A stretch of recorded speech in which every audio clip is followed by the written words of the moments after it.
Welcome to Vivid Talk Live. I'm your host, Gwen Witherspoon. I am the Principal and Chief Visionary Officer of Adam Red and Atlanta Branding Agency. I am a brand strategist and a Better Life Coach.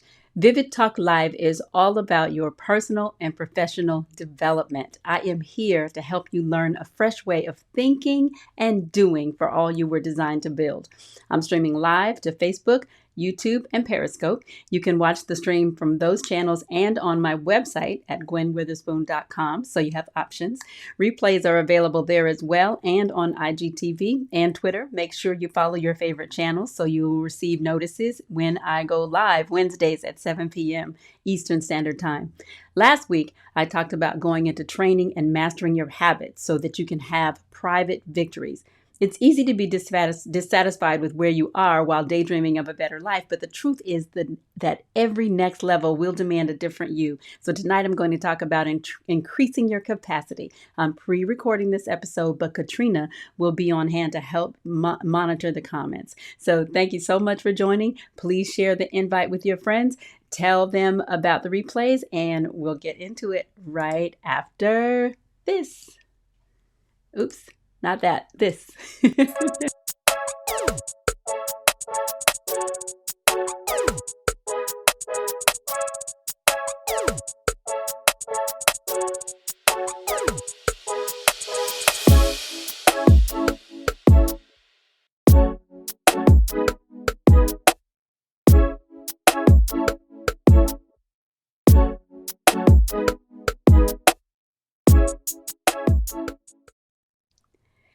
I was dancing. I was too busy dancing, not paying attention. Anyway, easily distracted. Listen, follow me on @GwenFuchsias on Facebook, Instagram, Twitter, Periscope, and on YouTube at Gwen Witherspoon Coach. I am so excited about being here tonight. And this topic is all about what's going on in my real life. So I feel like I'm an expert in what we're about to talk about tonight. So now, I talked about in the intro, I talked about last week going into training, increasing your capacity, or going into training is what we talked about last week. This week, I'm going to talk about increasing your capacity because my capacity is being stretched to the limits. And I thought about it. I was thinking about like at what point, like it's very rare for me to feel overwhelmed. And it's very easy for me to overwhelm other people because I'm always doing so many things. And I can talk about a whole bunch all at once, right? So I find that I often overwhelm people when I talk about my vision and the things that I'm trying to accomplish and the things that I'm interested in, right? But I rarely get overwhelmed. And it made me think about it because I'm feeling a little overwhelmed, but it made me start wondering what does that mean? What does it mean to be overwhelmed? And what I realized is, and I've said it to friends and close my close circle, that you cannot ask God for something, believe for something, have a vision for something, and then say, "Oh, it's too much." But that's oftentimes what we do, right? We complain about how things are coming along. We complain, about how hard something is that we didn't expect it to be. And so it really made me think about this whole concept of capacity. But before we get into that, I want to remind you how to get information just in case this is your first, and just in case this is your first time here. You can get more information about everything that I am doing on my website at gwenwitherspoon.com.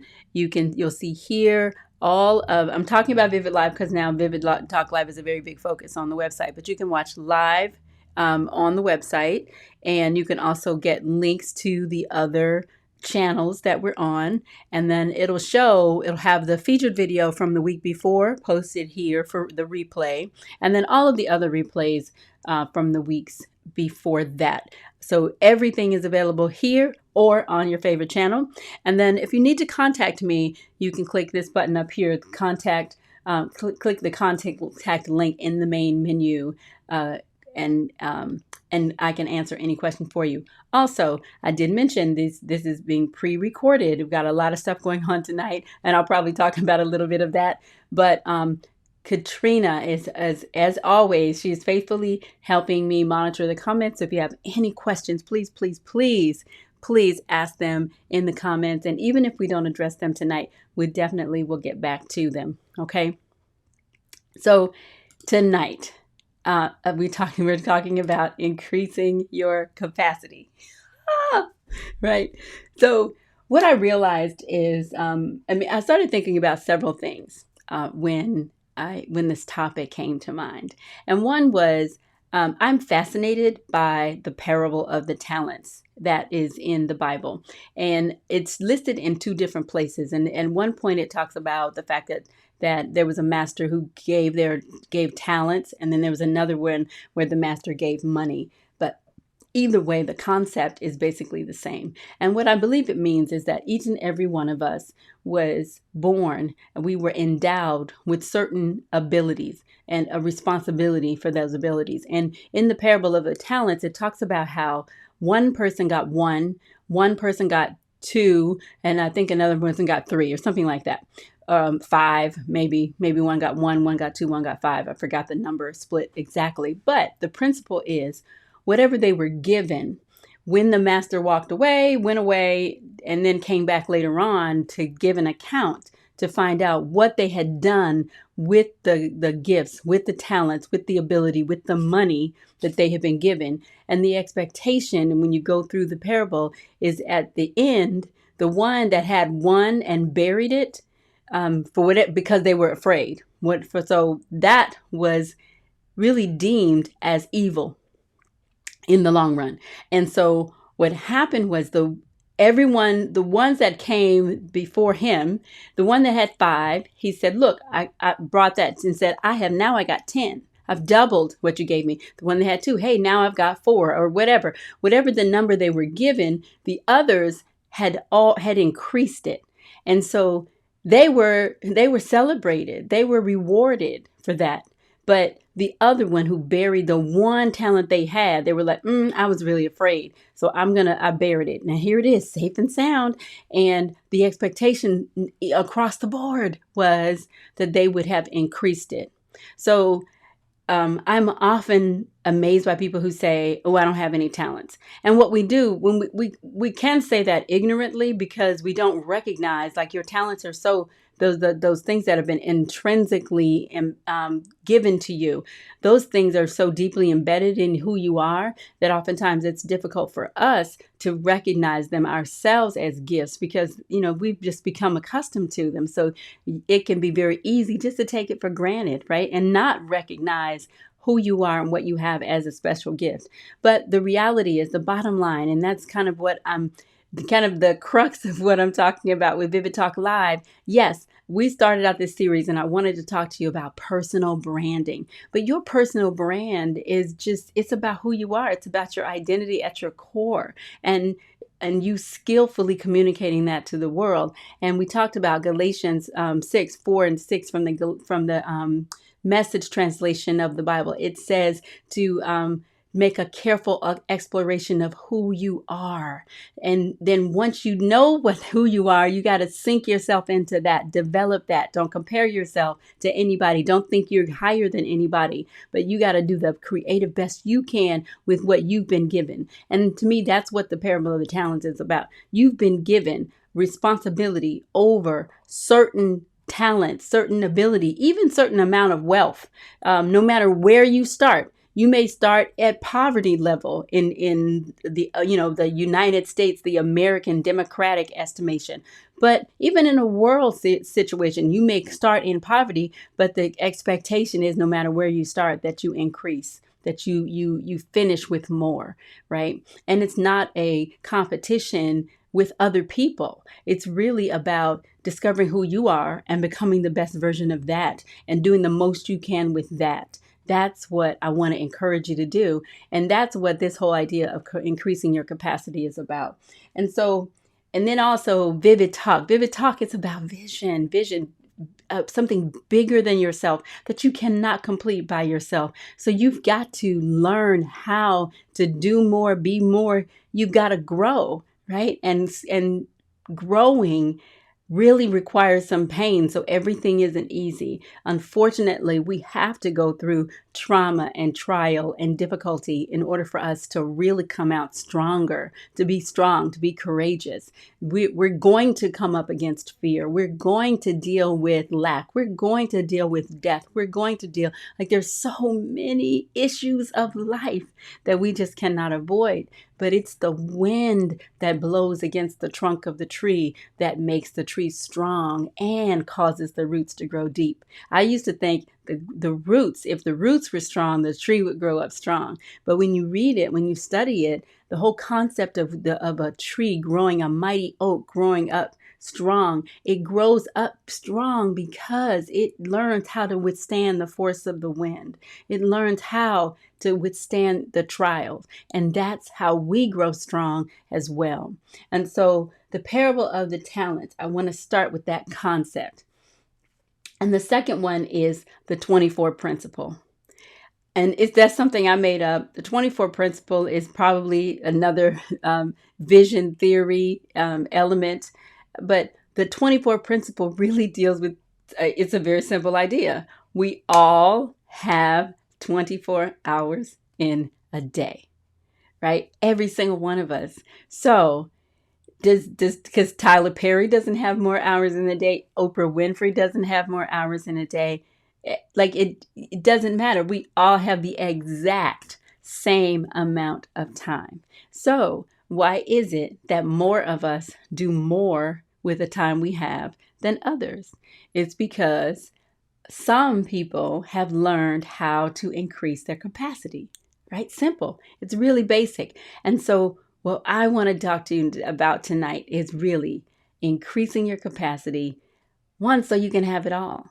And so that takes me to the third principle, which is not mine, but it's about having it all. And I read, or I haven't read the book yet, but I was in a presentation, a workshop with Lucinda Cross. She is the author of the book, I'm going to pronounce this very well. I'm going to enunciate The Big Ask, ASK, and it's 21 Keys to Getting Everything You Desire and Deserve. And this session, it was during MogulCon that's hosted by Felicia Phillips every year in Atlanta. And I'll never forget this session because she had someone from the audience come up and on the stage as part of her presentation. And she asked this young woman a question. She said, "What do you want?" And it was so powerful to stand there or to sit in the audience and watch her. It was like, this is a confident, capable, talented, enterprising, entrepreneurial woman standing in front of this group of strangers primarily. And she is asked, what does she want? And she had the most difficult time exactly articulating what she wanted. And Lucinda took her through a process on stage right before our eyes. And by the time she got to the end of it, she's weeping. And the place that Lucinda was trying to get her to was to get her to the place where she would just say, I want it all. I want everything that God has provided for me, has intended for me, has planned. I want all of it.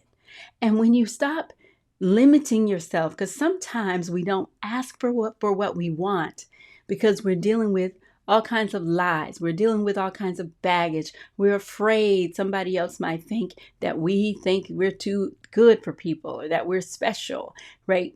Or we're just afraid to ask because we don't want to be disappointed. Like there's so many things going on the inside of us, so much turmoil. I talked about that inside world last week. And so having it all really is about the fact that, women, we're always asked, can we have it all? Can a woman have it all? Can she be a mother? Can she be an entrepreneur? Can she, can we? And the question is, yes, you most definitely can have everything, but you just cannot have it all at the same time. Or you need to learn how to increase your capacity. Period. Okay. So I looked up the definitions. I love word studies, but I looked up the definitions of the word capacity and the word productivity. And capacity is the amount that something can produce, or we'll say someone in this instance. Capacity is the amount that you can produce. And productivity is really the quantity of work, right? It's about the quantity. I think when you get to a place where you're getting closer to what you want. I mean, we can make it as simple as getting married. I may have mentioned before, I was single. I was a single woman until I was 43. And when you are single, especially as a believer and you're in a church family and you're surrounded by all these couples, and I was obsessed with romantic comedies and really wanted to be, who doesn't want to be loved and be in love, right? I wanted that so desperately. And, you can spend so much time when you're watching everyone else around you getting a relationship, getting a husband, getting children, where you are thinking, oh, you're so fixated on that all you can think about is the fact that you don't have it. But what you're not doing is you're not looking for the way of escape. You're not figuring out how to create a plan for more, how to create a plan for that thing that you want, that relationship, that family, how to really build on the strengths that you have while you are waiting for those things to manifest, those relationships to manifest in your life. So what you're doing is now you're being counterproductive, right? Because I'm speaking from, again, experience. There were times when I was counterproductive because I wanted to be married so bad that I was just too fixated on that, where I wasn't spending time being productive, doing effective work, or even really giving myself to the work of understanding who I was called to be and what I was given, and really sinking myself into it, like Galatians says. And so we can use that example in so many ways. If you're looking for a business, or you're looking for a certain job, or looking for a certain weight, we can be so fixated on those things that we're not creating a plan. So if we're going to be productive, you have to create a plan for the better life that you want. Okay. And then you have to spend your time building on your strengths, because the other thing is when your desire comes, it says hope deferred. The Bible says hope deferred makes the heart sick. It says, but when the desire comes, it is a tree of life. And there goes that tree again, that tree metaphor, right? The tree of life. But so when the desire comes, the desire is going to bring some adversity with it. Remember the wind I was talking about, but that tree, the desire comes, it's a tree of life, but that tree has got to withstand some wind. So you have to be ready. So when you say, I want a husband, and then the husband comes, you don't understand that now, when you're single, you don't recognize what that means because you've never been a wife, maybe. So if you've never been a wife, or you've never been a wife to that particular man that you meet, you don't understand that when you meet that man, now you've got to come to this thing differently.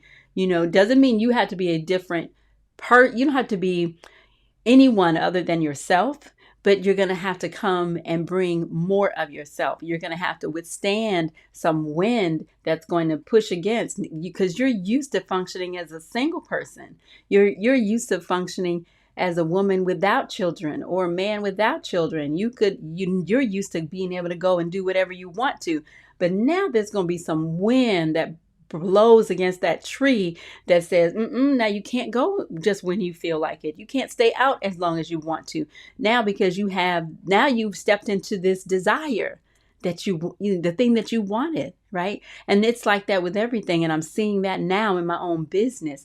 I have had a vision for a branding agency for 30 years, and now it's finally coming together, like in a very meaningful way. I have a team, and the team is growing. But you know what? Now that I got a team, I have to function differently. I can't act like an independent person anymore in business. I can't share information like I did, because before I didn't have to share any information. It was just me. Now I have to. I've been trying to put systems in place and creating these processes and structures to in preparation. That's why I have the concept building the ark. I've been building the ark for my business, but now that the people need to come in the ark, I need to make some adjustments, because what I thought needed to be in the ark might not necessarily need to be there. They may need to have a better answer, right? And so there's going to be some friction trying to navigate that whole thing. They have expectations. I have expectations. We don't always communicate those expectations to each other. And so there's just a process. The wind is going to blow against that tree so that those roots can grow deep and that trunk can grow wide, or maybe the other way around. The trunk can grow wide and the roots can grow deep. So you've got to build from your strengths when you are, when the desire is coming. Like when the desire comes, now you're getting crazy busy. You're getting strung out. Now you got the diapers everywhere and the baby's kept you up all night and the husband, So now you've got all these issues that you didn't have before. And so now it's causing some stress. So now that's when the overwhelm comes. That's when it feels like, oh my God, this is too much. I can't handle it. And that's natural. It's all part of the process, right? It's all part of the process. But if you focus on your strengths, when we go back to vision, you go back to seeing the vision out in front of you, remembering that, not getting so, what do they say? You can't see the forest for the trees because you're so surrounded by that current situation. That's where that feeling of overwhelm comes. That's where it feels like, oh my God, I can't take it. But again, the scriptures say that God will not give you more than you can bear. So you'll be like, well, Lord, I'm gonna need you to help me. I need you to do something else because this feels unbearable. But you've got it in you. Remember that the gifts that we were given first, you were given exactly what you need. You were given the capacity that you needed from the beginning. Now, I wrote down this little note here. We don't all start with the same tools or capacity, meaning we weren't all given the same gifts and we don't have all the same capacity. Because you notice in the parable of the talents, one person was given one person was given 3, I think it was, and then another person was given 5. So they were given according to their capacity to begin with, but they weren't given the same things and they didn't have the same capacity. But we all share a responsibility to produce more. So the wind is blowing as your desire is coming because you have to become different. And I found this quote online a while ago, and it was marked anonymous. I don't know who said it, but I've kind of embraced it as my own. But it's here, let me get that right. I've embraced it as my own, and it is technical difficulties. Let me see, where is it? Here, I think it is. There it is. Every next level of your life will demand a different you. Every next level of your life will demand a different you. And when I say a different you, again, I'm not saying that you have to be someone else, that you have to pretend to be someone else. But all it means is you have to become more of yourself. You have to become. Remember, 2 weeks ago, we talked about the works model, a model for becoming. This whole life is about becoming. And as you become everything that God planned for you, then you are going to have to increase your capacity so that you can produce more, so that you can handle the vision that you have in front of you. Because if it's bigger than you, if it's something you cannot accomplish by yourself, that means that you're going to have to grow. You got to go through this process, right? You have to go through this process. And so I wanted to talk a little bit about limitation. So people will say, you can only do so much. People are notorious for calling me a workaholic. I just heard that before in the session, about the ability to say no. You have to learn how to say no, and you do. But we need to say no to the things that are not in line with our vision. But there are going to be many things that do line up with your vision that's going to be too much. You're going to feel limited. You're going to feel like remember, the vision's got to be big enough that you can't do it by yourself. So if you can't do it by yourself, that means you're going to feel like limited, because you realize that alone you are not enough for the task necessarily, like all the way to the end, but you are enough, you have enough, you know enough to start, to begin, to move towards it. And so as you start moving towards it, and the more you see that you don't know or you don't understand about this thing that you're totally unknown about, right? Or it's just too big. And so that's what vision is. So as you learn more and get more information, it's so easy to recognize the depth of your limitation personally. But limitation, how do we solve the problem of limitation? We are all limited. We have a limited amount of time. What did I say about the 24 principle? We all have the same 24 hours. But in that 24 hours, now I have been known to work way past all of the, way through that, way past 24 hours at a time. Don't do it all the time. However, within that time, there's certain things that have to happen. At some point, you have to go to sleep, right? At some point, you have to go to the bathroom. You have to eat.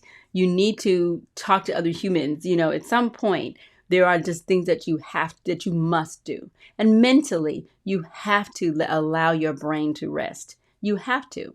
So how are you going to do more in the same 24 hours that everyone else has? And one of the things that you hear a lot with people who say, if you want to get something done, you give it to a busy person, because a busy person has learned how to juggle multiple demands, and some do it really well and some don't. And sometimes they were doing it well and you stop. Like there's no magic bullet. There's no perfect scenario. And what you have to understand, though, is if you are a busy person, that busy person is probably more likely to be much more effective, much more productive. Because what does it say? Productivity is the quantity of work. So a busy person tends to be more productive in the fact that they are producing more. But if you're producing more, doing more work, some people will call that busy work. There's a lot of busy work that we can do. Sometimes we do busy work to distract ourselves, to soothe ourselves and comfort ourselves when we are afraid, when emotionally we don't feel like we're up to a task. So I discovered that and mentioned that in another episode. But what we all have to do, no matter if you are naturally a person who handles a lot of responsibilities well, or who has learned how to do that, if you haven't learned how to manage multiple things at one time well, all it means is you have to increase your capacity. And let me say this, it does not mean that you have to produce or increase your capacity so that you are producing at that level 10. Right? Where you got 5, the person who got 5, they came back, they had produced 10. Well, if you got 1, you're not supposed to, or you're not expected to increase your capacity to 10. You're just expected to increase your capacity, period. So you don't have to put yourself under any pressure where I've got to do this or I got to do that. I don't pressure myself to make up more projects. That's just who I am. That's how I work. I'm a project-oriented person.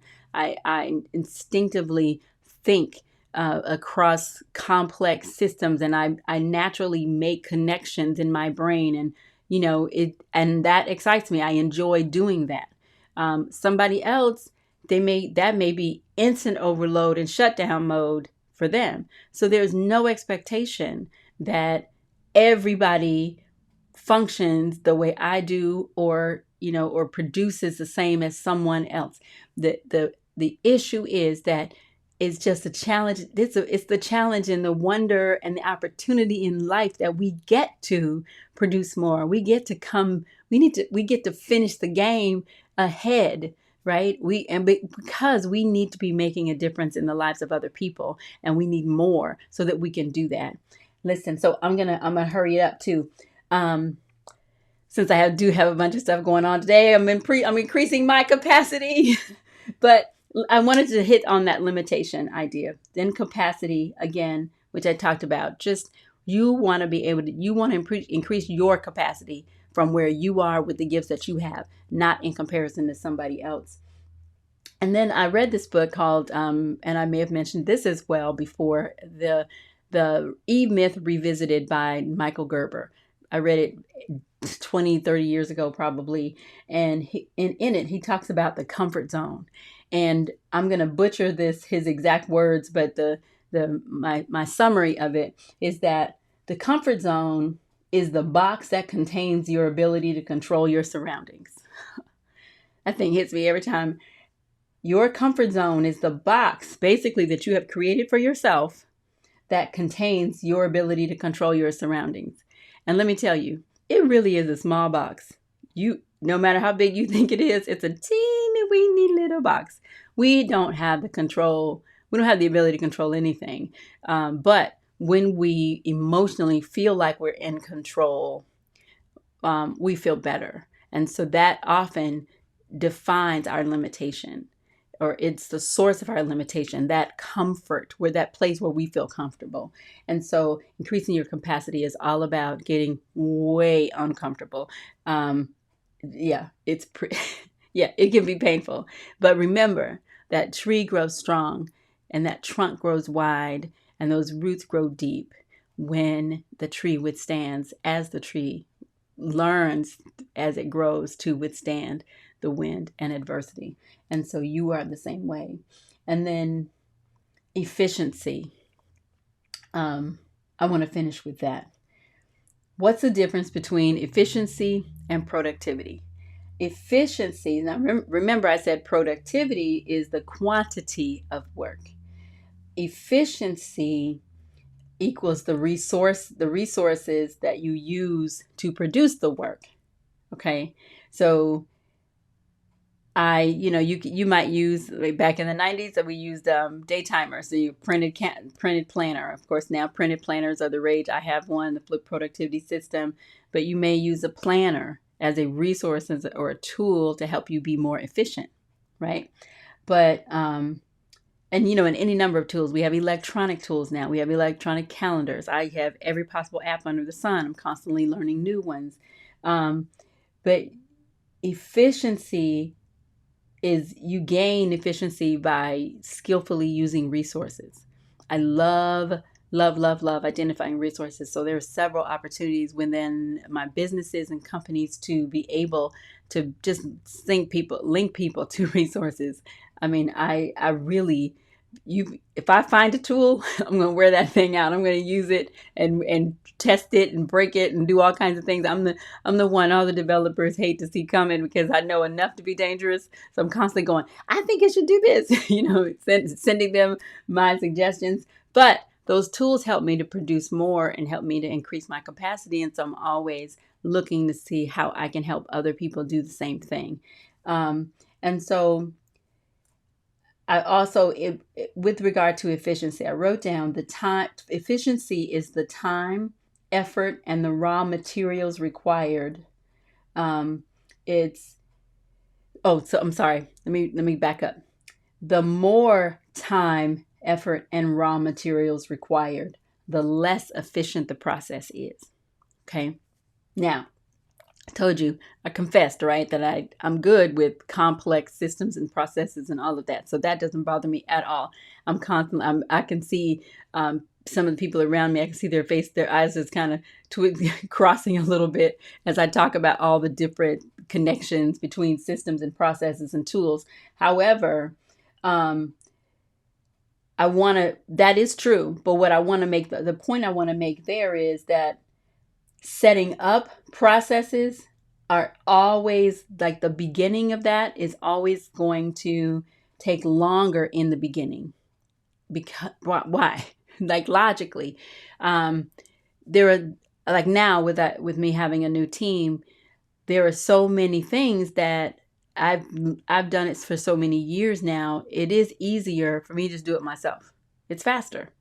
But if I want to be able to grow, and if I want to be able to step into that next level, and I want to become the different me that I need to be in order to walk in that next level, to live there and to thrive there, I have to I have to delegate and give those tasks up to someone else and share the knowledge that I have.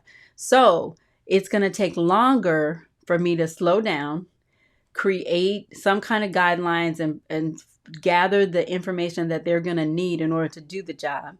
Then I have to sit down with them and go through it. Then once they use it, I have to be able to follow up and see how they're doing and give them some guidance and, help them solve problems. That's going to take me so much longer. Like, it's painful sometimes, especially for someone who's impatient like me. But if I don't do that, I have stunted my own growth. I have limited my ability to increase my own capacity. I will be unable to step into the next level, and I will get overwhelmed. I will. That's the recipe. If I don't take the time to create the systems and processes so that I can become, and we all can become, more efficient together. So, so really that time period is really called the learning curve. So there's a learning curve with everything. It doesn't matter, they talk about this business in a box and that in a box. Nothing just really, even if it comes in a box, somebody define a process. You have to sit down, learn the process, use the process, see if it works, right? Like, there's a whole, there is a learning curve in order for you to become more efficient. But if you don't do it, you will not be able to increase your capacity. In business, they call it scale. You want to build a business. I had a business coach say to me once, an angel investor who evaluated business opportunities all the time. And he said when he's looking for a company to invest in, he wants to see if the fruit cart can be scaled to become a grocery store. Right? So whatever it is, whatever you're doing, you have to be able to scale it. And if you can't scale it without efficient and effective systems. And it's going to take longer to create those systems, get them implemented, share them with people, test them to make sure, and to make adjustments. However, once you get them in place at any level, it's going to increase your capacity. You can do more. And so increasing your capacity is really the key to having everything that you deserve. Everything. And it's not going to be easy, but it's going to be delightful. So it says that when the desire comes, it's a tree of life. And isn't that what we want? And don't we want a better life? So that's all I got for today. Thank you so much for joining me. Once again, you can visit gwenwitherspoon.com to get replays, to get links to all the channels that we're on, to contact me if you have any question that I can help you with. And then also follow me in social media. Let me see, what do I have here? There we go. Follow me in social media there we go. We got all kinds of loveliness going on today. Follow me in social media at Gwen Fuchsius. And I will see you here next Wednesday at 7 p.m. Eastern Standard Time. Where is my clothes? Here we go. Bye.